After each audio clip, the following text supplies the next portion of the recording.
Ciao, ihr wunderschönen Menschen, willkommen bei einem kleinen Video-Info. Es gibt Metro 2033 gerade umsonst von den THQ-Entwicklern. Ja, sie verschenken Metro. Was müsst ihr tun? Ihr müsst einfach auf die Facebook-Seite von Metro Last Night gehen. Link steht unten in der Beschreibung und dann könnt ihr da auf Gefällt mir oben rechts klicken. Seht schon das Bild. Und dann einfach Fan von Metro 2033, Metro Last Night werden.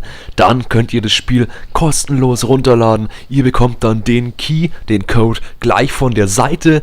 Einfach Code anzeigen, anklicken.